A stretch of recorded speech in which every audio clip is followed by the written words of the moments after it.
اللہ تعالیٰ اس کے اس درود کی برکت سے اس کا بھی بیڑا پار کرتا ہے، اسے اس مرحوم کا بھی بیڑا پار کر دیتا ہے۔ اور یہ بات ایسی نہیں کہ یہ صرف باتیں ہی ہوں کہ ہم جو اپنے مرحومین کے لیے اصالہ ثواب کرتے ہیں، ان کے لیے استغفار کرتے ہیں، دعا کرتے ہیں، یہ کوئی ہمارا ایجاد کیا ہوا ہے، بلکہ پیارے محبوب علیہ السلام نے ارشاد فرمایا کہ انسان کا مرنے کے بعد اعمال کا سلسلہ منقطع ہو جاتا ہے، ختم ہو جاتا ہے، مرنے کے بعد نیکی کا موقع نہیں ملتا۔ اگر کوئی قبر میں پہنچ کر اللہ کی بارگاہ میں عرض کرے کہ مولا دنیا میں تجھے ناراض کر کے آیا ہوں، میں دوبارہ مہلت مانگتا ہوں کہ تیری کوئی نہ کوئی فرما برداری والا کام کر کے واپس آ جاؤں، اسے ایک سبحان اللہ کہنے کی بھی مہلت نہیں ملے گی۔ جو کرنا تھا دنیا میں رہتے ہوئے کرنا تھا، ساری زندگی رب کو راضی کیا یا ناراض کیا، اب ہمارا وقت ختم ہو چکا، اب اعمال کا سلسلہ منقطع ہو گیا ہے۔ لیکن دیکھیے اللہ تعالیٰ کی رحمت کے ہمیں نظارے ہوتے رہتے ہیں، یہ بھی اللہ تعالیٰ کی کیسی ہم پر عظیم رحمت ہے کہ حدیث پاک میں فرمایا جا رہا ہے کہ مرنے کے بعد اعمال کا سلسلہ منقطع ہو جاتا ہے۔ صرف اگر اتنی بات سنیں تو انسان ڈر جائے کہ یار زندگی بھر لمحہ لمحہ اللہ کی اطاعت میں زندگی کیسے گزاریں، ہم سے تو گناہ ہو جاتے ہیں، تو مرنے کے بعد تو اعمال کا سلسلہ منقطع ہو گیا ہے۔ لیکن ہم وہ نہیں جو آدھی بات بیان کر کے اپنا مقصد پورا کریں، ہم پوری بات بیان کرنے والے ہیں، اور جو دوسری بات ہے وہ ڈھارس دیتی ہے، تسلی دیتی ہے۔ پیارے محبوب علیہ السلام نے جہاں فرمایا کہ مرنے کے بعد اعمال کا سلسلہ منقطع ہو جاتا ہے، تو فرمایا لیکن 3 اعمال ایسے ہیں،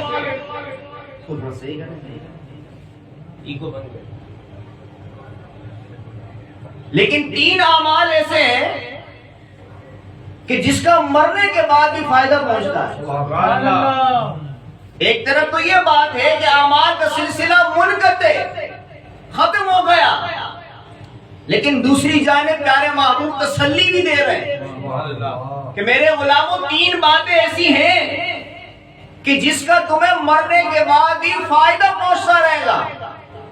پہلی بات وہ کہ جو صدقہ جاریہ ہے، ایسا عمل کہ جو انسان جاری رکھے تو اللہ تعالیٰ اس کا بدلہ اسے قبر میں بھی عطا فرمائے۔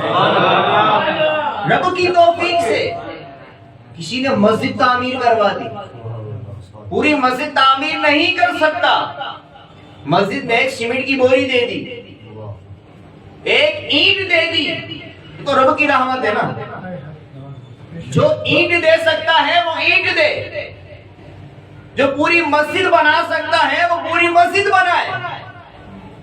کوئی بھی ایسا عمل کیا کہ جس کا سلسلہ جاری رہتا ہے تو رب تعالیٰ کی یہ رحمت ہے کہ وہ ایسا عمل جاری رہتا ہے، انسان تو قبر میں پہنچ جاتا ہے لیکن اس کی نیکیوں کا میٹر چلتا رہتا ہے۔ وہ اپنی اس نیکی کا میٹر دنیا میں چھوڑ کر آیا ہے کہ جب تک مسلمان اس میں نماز پڑھتے رہیں گے اسے قبر میں ثواب پہنچتا رہے گا۔ اور ایسے بہت سارے کام ہیں کہ جو صدقہ جاریہ کے کام ہیں۔ پانی کا کنواں کھدوا دیا، جب تک مسلمان اس سے پانی پیتے رہیں گے ثواب ملتا رہے گا۔ اسی طرح دوسری بات پیارے محبوب علیہ الصلوۃ والسلام نے ارشاد فرمائی کہ ایسا علم کہ جس سے نفع حاصل کیا جاتا رہے۔ اب یہ بھی کوئی مشکل بات نہیں ہے، جسے اللہ تعالیٰ نے علم سے نوازا، اس نے کوئی کتاب لکھ دی، اب جب تک وہ کتاب پڑھی جاتی رہے گی اس سے ثواب ملتا رہے گا۔ کسی کو آپ نے نماز پڑھنا سکھا دی، جب تک آپ کے سکھانے کے بعد وہ نماز پڑھتا رہا اس کو ثواب ملتا رہے گا۔ وہ نماز پڑھ رہا ہے، اس کو اپنی نماز کا ثواب مل رہا ہے، لیکن سکھانے والے آپ ہیں۔ یہ رب کی رحمت ہے کہ آپ کے سکھانے کے بعد جب اس نے نماز پڑھنا شروع کر دی تو اللہ تعالیٰ اس کی نماز کا ثواب آپ کو بھی عطا فرمائے۔ ایک بزرگ رحمت اللہ تعالیٰ علیہ فرماتے ہیں میں روزانہ 25 نمازیں پڑھتا ہوں۔ اور حیرت کی بات ہے نا کہ 25 نمازیں کوئی کیسے پڑھ سکتا ہے؟ پوچھا علی جا آپ 25 نمازیں پڑھتے کیسے؟ نمازیں تو 5 ہیں، 25 کا ثواب کیسے ملتا ہے؟ فرمایا میں نے 4 کو نمازی بنایا ہے، 4 کو نمازی بنایا ہے، روزانہ کی 20 نمازوں کا ثواب ان کا ملتا ہے، 5 تو میری اپنی ہے۔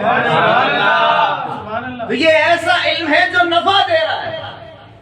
انہوں نے سمجھایا، علم کی بات سکھائی کہ نماز پڑھو، نماز سے قبر کا اندھیرا دور ہوتا ہے، نماز اندھیری قبر کا چراغ ہے، یہ اندھیری قبر کا چراغ ساتھ لے کر جاؤ قبر روشن ہو جائے گی۔ تو کیسی قبر کی روشنی ہوئی کہ وہ بزرگ فرماتے ہیں کہ میں 25 نمازوں کا ثواب حاصل کروں۔ تو آج تو ہمیں اپنی نماز کی فکر کرنے کی ضرورت ہے۔ ہم کسی کو نماز کیا سکھائیں، ہم کسی کو وضو کرنا کیا سکھائیں، ہم کسی کو علم کیا سکھائیں، ہم خود کورے ہیں۔ ہمیں آج اپنی نمازوں کی خود اصلاح کرنے کی ضرورت ہے، لیکن نہ ہم خود علم سیکھتے ہیں، نہ جو علم سیکھا دوسروں کو سکھاتے ہیں۔ جو آپ نے اچھی بات سیکھ لی، جو علم آپ نے حاصل کر لیا، دوستوں کی محفل میں فالتو کی بک بک تو ہوتی رہتی ہے، کیا کبھی مذہبی گفتگو بھی ہوئی؟ کیا جاؤ یار میں نماز سیکھ کر آیا ہوں، میں نے آج اسلامی کتاب پڑھی، اس میں یہ بات پڑھی بڑی اچھی لگی۔ ہم اسلامی کتاب پڑھتے کہاں؟ ہم تو فیس بک پڑھتے ہیں، ہمارے پاس تو فیس بک ہے پڑھنے کے لیے، قرآن تو ہے نہیں ہمارے پاس، جو اللہ کی بک ہے اس کے لیے ہمارے پاس ٹائم ہی نہیں۔ یہ حقیقی فیس بک ہے، قرآن پاک حقیقی فیس بک ہے۔ یہ ایسی فیس بک ہے کہ جب آپ قرآن کی تلاوت کریں گے آپ کو اپنا آئینہ دکھا دے گا تم یہاں کھڑے ہو۔ یہ قرآن ہمارا آئینہ، یہ حقیقی فیس بک ہے۔ اگر قرآن پڑھتے جائیں گے تو قرآن کا ارشاد نظر آتا رہے گا، یا ایھا الذین آمنوا اتقوا اللہ، ایمان والو اللہ سے ڈرو، یا ایھا الذین آمنوا کہہ کہہ کر اللہ تعالی ہمیں سمجھا رہا ہے، بتا رہا ہے۔ تو ہم نے اس علم کو چھوڑ دیا، جب ہم نے اس علم کو چھوڑ دیا تو ہمارے گھروں میں تاریکیاں آ گئی۔